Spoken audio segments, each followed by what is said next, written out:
Well, what a day it's been. Mark the day, people, because it's a big day here for the government. They've U-turned on their family farms tax. Yes, indeed. So let's talk to Shadow Environment Secretary Victoria Atkins, who joins us now. Victoria, this is very curious timing, but in theory, good news. What do you make of it? Well, it's taken 14 months of relentless campaigning by farmers up and down the country, you know, coming to Whitehall, marching, bringing their tractors. If you remember, a couple of them got arrested a couple of weeks ago when they were trying to protest during the budget. And all along through this campaigning, we Conservatives and farmers have been putting the real figures to the government. And government ministers have been arrogantly saying, oh, no, 75% of estates won't be affected. No, it's not having this impact. No, it's all fine. But we have known from our conversations and our work with farmers just how devastating this vindictive tax has been. Not only has it come at a huge economic cost already, you know, investment has been massively down on what it should be. Business confidence has plummeted. We also know, of course, that it's also had a huge human cost. Only last Thursday, I read a letter out to the farming minister from a 90-year-old grandmother, Mrs. Denton, who was asking the Prime Minister the date by which she should die. And the farming minister, who must have known that these changes were in the offing, the farming minister chose instead to dismiss my question and failed to answer Mrs. Denton's question. I accept this partial U-turn, and I thank the farmers for their campaigning, but I think the conduct of this government has been disgraceful through all of this. Yes, it's shocking to hear that about Mrs. Denton, Victoria Atkins. What explains this announcement when Parliament's not sitting, when most of Westminster has left the area for their holidays, when everyone's looking away? They are rewriting a big tax-raising measure. Without any kind of scrutiny. We've got Emma Reynolds, who's the Environment Secretary, giving us some kind of pooled statement to camera. She's not answering questions from this. We can't ask anybody anything. No. Why are they doing it now, 2 days before Christmas? Well, they had the budget a couple of weeks ago, and Rachel Reeves could have stood at that dispatch box and announced this, couldn't she? But instead, as you say, they've snuck this out the day before Christmas Eve. It's interesting. It shows how little this government cares about farming, the environment, food and rural affairs, because we had DEFRA orals on Thursday where she could have made this announcement. She chose not to. She ignored my question about Mrs. Denton. They snuck out Minette Batter's report on Take Out the Trash Day on Thursday. No scrutiny, no ability for us to ask questions on it. They then snuck out the animal welfare strategy yesterday, and today they sneak out this announcement about IHT. So it is very clear that for this Labour government, anything relating to the countryside is an irrelevance, and it's sneaked out when nobody's watching, they hope. We Conservatives have been absolutely trying to help farmers and rural communities throughout all of this, because we know only too well the terrible impact it's had. We had 350,000 people sign our petition to stop this tax, and after 14 months, eventually, this Labour government has made a partial U-turn, but the devil will be in the detail, because if we know one thing from these socialists, they love raising taxes, so they'll get their money and their pound of flesh somehow. Victoria, do you think it goes far enough? Do you think they should abolish it completely? Our policy, our Conservative policy is when we're back in government, we will axe the family farm and the family business tax, because we understand how important families and entrepreneurship are. That's why we brought in this tax relief in the 1990s, to try to encourage those people who take that risk, get up in the morning, to feed the livestock or to set their family business going, who employ people, who are the very heart of our rural market towns and our rural economies. We want to protect and work with those people. And so our policy is that we will axe these taxes, because we know the damage they have already created. And I think there's also another point here. I don't think farmers will ever trust Labour again. You know, why would they? Steve Reid said before the election, when he was the shadow DEFRA secretary, oh, we won't raise the family farm tax. What is the first thing they do when they get into government? They impose the family farm tax. So there's no trust here, and we as Conservatives are very much working with the farming community to build a bright and positive vision for farming, because we all know in these very difficult times overseas, we know how important food security is, but also ensuring that we have jobs in the countryside, you know, that young people are employed, that we keep these critical industries going, and Labour are just seeking to destroy them. It's incredibly upsetting, and I think it is shameful the way this government has behaved over the last 14 months. Hello, I'm Bev Turner. Now, it can feel like the money in our bank accounts at the moment does not keep up with the cost of living, and maybe there's a solution. I'm here today with the CEO of TallyMoney, Cameron Parry. Cameron, what is TallyMoney? Well, Bev, with TallyMoney, you get a current account and a debit card, but instead of pounds, you use milligrams of gold as your everyday money. So why gold? Gold traditionally is a great store of value. It has, on average, gone up at over 11% per annum for the last 25 years against the pound. It's tripled in value in the last decade, and in the last 2 years alone, it's increased by 50% against the pound. Banks' savings products just can't compete with that level of growth. But this isn't just about gold. This is about a currency that you guys have created at TallyMoney. Explain it to me as though I'm an idiot. So, look, people need to be able to hold their earnings and build their savings in a money that retains its value and remains in their legal control and remains theirs to access, away from government control. Great. You had me at not exposed to government control. You should feel safe and happy with your money. You should have peace of mind the more money you see in your bank balance, and that's the type of thing we're trying to deliver, and give people choice in the type of money they get to use every day. Brilliant. Thank you so much, Cameron. Thank you.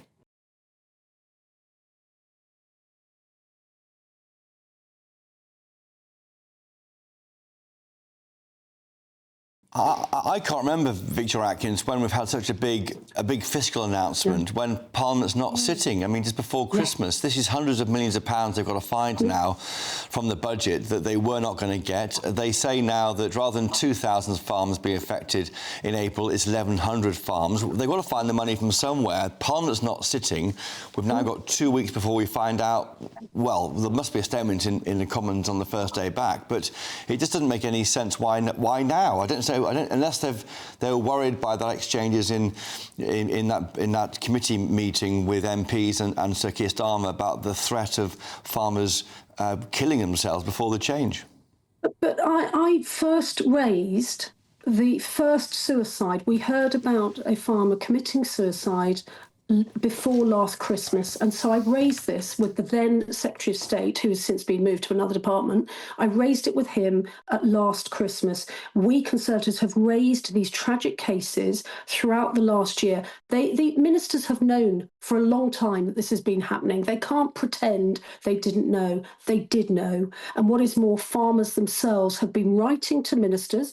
Their letters have very often gone unanswered. They've been writing to ministers with their concerns, and they've had nothing but the dodgy maths that ministers have been relying on repeatedly over the last 14 months, claiming 75% of estates wouldn't be affected. Well, every single farmer I knew and I've met across the country was affected by it. So if their maths have been this dodgy for 14 months, how on earth are we to trust their maths now going forward in the future? This is why we will have to look at the detail of this announcement. And as you rightly say, Chris, it is outrageous that such a significant fiscal U-turn has happened, not just during the holiday season when Parliament's not sitting, but it's happened outside a fiscal event, which for those who care about parliamentary procedure, this is a really big deal. Does this mean that this chaotic Chancellor, after the shambles of the 6 months ahead of her budget of broken promises, does this now mean that she's going to be making fiscal announcements as and when it pleases her and the political heat? But you see, Vicky, it wasn't even her making it.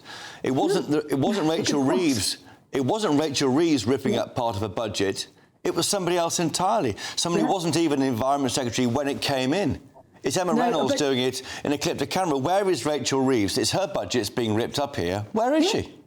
Yeah, absolutely. And what does this mean for other parts of her budget? So we know that their budget, they raised taxes on working people in order to pay people higher benefits and to expand the benefit, the community of people claiming benefits. What does this mean? Does this mean other secretaries of state are going to start unpicking her budget? I mean, we don't know. The ramifications of this are very significant for this government. And I'm afraid all of these announcements, the fact that they released the Minette Batters report on Thursday, this was a serious piece of work which should have been given a proper slot. And instead it was on Take Out the Trash Day. Then they had the animal welfare strategy sneaked out yesterday with some very serious policy announcements in that, including, it seems, favouring foreign farmers over British farmers with imports of meat. And then this today. This is no way to run a government. No wonder, frankly, people are just, in despair at the way that this Prime Minister is running his government. It is not a fit and proper way to run a country and run a government. And so we as Conservatives, we will continue holding this government to account. We will be asking these difficult questions. I don't expect to get any answers in the chamber because we never do from Labour ministers, but we will be asking these difficult questions about how exactly now they've revised their maths and worked out that they were wrong all along. But I'm also going to ask Emma Reynolds for an apology, because I think she and Rachel Reeves and Keir Starmer and Steve Reid and all of the junior ministers who have leapt to the defence of this vindictive tax, every single one of them needs to apologise to the farming community and to rural communities. I mean, Victoria, as you said, you gave an example of that elderly lady who was contemplating what was going to happen when she died, and we were interviewed another farmer talking about death more than they should be. I mean, did this government just not care? No, I don't think they do. And I spoke to Mrs. Denton's family. They gave that letter to me for the Prime Minister, and I hope the Sun won't mind me saying this, but they said we think this will be Mum's last Christmas. And I've had other stories. I raised in the previous set of DEFRA oral questions, which is, for those who aren't sort of terribly interested in the parliamentary procedure, it's the chance where shadow ministers get to ask questions of backbenchers get to ask questions of ministers. The previous set of questions to that, I put 3 examples that the agricultural chaplain of Suffolk had given to me of people taking their lives. He had tried to raise these cases directly with the Secretary of State and with ministers, and he got no response. And they included a father with small children who had taken his life. They included an elderly lady who was also contemplating taking her life. And the third one, which still pulls at my heartstrings, the teenage son who walked in on his father.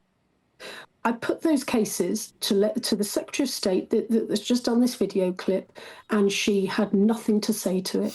And I this is why I think a lot of us, of course, we welcome the partial U-turn, but this has come at an enormous cost, an unforgivable cost. And that's why we discuss it as a family farms tax, because what's happening here, it's assets passed from generation to generation, exempt from IHT under your government and previous governments, because you can't break up these family farms. It's not as though you don't really realise much money from it, do you? And if you do, I'm sure that's subject to capital gains tax and the like. So you don't realise the value. It's simply passing it on like it's a delicate Fabergé egg to the next generation to work with. I mean, that's what it is, and it affects all generations in the family. It does, and of course, as Jeremy Clarkson has shown so well with his series, farming has so many different risks and events that can, mean a terrible year for farming. So this year, for example, a lot of farmers have had a terrible harvest because of the weather. A couple of years ago, in my part of the country, in Lincolnshire, my farmers had sown their crops, and then we had Storm Babette, and their fields turned into lakes, so that was wrecked. I have livestock farmers who this winter have said to me they don't think they're going to struggle to continue feeding their livestock because it's been such bad weather that they have already run through their forage, and the cost of it now is so high because there's been such a bad harvest.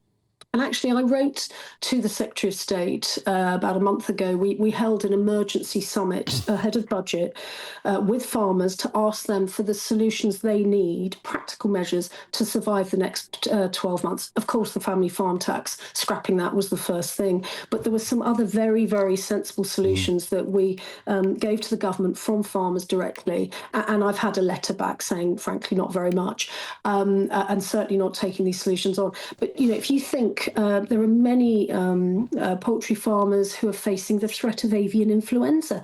There's nothing they can do with this. It's a terrible, terrible threat. And of course, the dreaded bovine TB. If a farm gets bovine TB, then that has huge impacts for the farm. And that's generations of livestock being, nurtured. So these are the things that farmers have to deal with. And on top of all this, they have this Labour government, first of all, lying to them before the general election, and then they have to deal with this 14 months of campaigning just to survive and to ensure their farms keep going. It's, I think, a very bad day for this Labour government. Victoria, thank you so much for joining us. That's Shadow Environment Secretary Victoria Atkins. I mean, the government would say, if they were here, they had to try and find a way to balance what they called was a £22 billion black hole. They had to find the money from somewhere. There are landowners who aren't farmers who benefit from IHT. I mean, there are ways of getting around that. They could have a balance sheet proof if you are a farmer. So they were trying to go after people who weren't farmers, who said they were, to avoid inheritance tax. That's where it comes from. The problem is, as we're hearing repeatedly on the show, they've caught up lots of people who are farmers and are facing very, very difficult existential choices. Sledgehammer to crack a nut, to be honest with you. OK, now Tory leader Kevin Badenoch has taken to X, Twitter, to give her opinion on the news. She said, "This is a huge U-turn by the government and a big win for the Conservative Party's campaign against Labour's family farm tax. Earlier this year, I was told to drop our campaign, that there weren't many votes in it. There weren't many farmers and people assumed they were wealthy enough to cope. I ignored that advice and kept campaigning. The family farm tax is cruel, immoral and will not raise any money because farmers will stop farming. It would have pushed farms to the brink, damaged our food supply and hurt the people who work long hours to feed the country. Family farms aren't big corporations, they are often small businesses passed down through the generations, run by parents and children together, rooted in their local communities. If they fail, they are gone for good." OK, that's Kevin Badenoch slightly putting yourself in that story a bit more than I thought. It's not about Kevin Badenoch necessarily, it's about family farmers, but there's been campaigning by lots of people, including Kevin Badenoch possibly. Yeah, well, OK. Joining us now is the Reform UK MP for Runcorn and Helsby, Sarah Pochin, with her party's take on what's going on. Sarah Pochin, how do you explain today's dramatic announcement on the family farm tax? Well, obviously, Reform welcome this U-turn. It's a partial U-turn. It should be a full U-turn in our view. And as you know, Reform's policy would be that on day one, we would do away with the family farm tax altogether. Reform have always stood by the farmers. And I congratulate the farmers in, their endless energy at driving down to Westminster, protesting. There's protests in my constituency of Runcorn and Helsby, because this was always ill thought through. And what the government, I believe, didn't ever really understand is that a working family farm is a business putting food on our tables. It is not a tax loophole. Sarah, they've had 14 months of farmers telling them the pressure this is putting on family farms, people considering taking their own lives. We've interviewed elderly farmers who are saying, well, I'm not sure I can go on with this. I mean, real horror stories from ordinary families up and down this country. 14 months they've had those stories. Why suddenly, 2 days before Christmas, is this snuck out, to use a phrase that someone used earlier on? Well, it's interesting about what is being slipped out 2 or 3 days before Christmas, isn't it? I mean, on the subject of the farmers, they've had 14 months of anxiety, of huge stress. I've had my local farmers come and talk to me about it. I had a farmer in tears, really heartbreaking stories, and it was unnecessary. It was an ill thought through policy. But going back to what happens 2 or 3 days before Christmas, I mean, since Parliament closed on Thursday, we've had a leak of the Islamophobia definition. We've had this come through, no end of things start to be slipped out just before Christmas because, they think the press is on a wind down, the media's on a wind down, opposition are on a wind down. I don't know why they've decided to do this, but what I would say, is I welcome it, but it is only a partial U-turn, and there should never be an attack on British farming. It is the bedrock of our society. I want to see British food on British tables. And some of the animal welfare bill that's coming in, is deeply concerning. We all want the very best welfare for animals. But of course, it is going to cost British farmers more against cheap imports. Is there going to be a subsidy for British farmers? We don't know. We need to find out more about it. I hope this is not yet another ill-thought-through Labour policy. Indeed. Well, wait and see. Well, Sarah Pochin, the Reform UK MP for Runcorn and Helsby, thank you for joining us today on Good Afternoon, Britain. And Merry Christmas, Sarah. Thank you.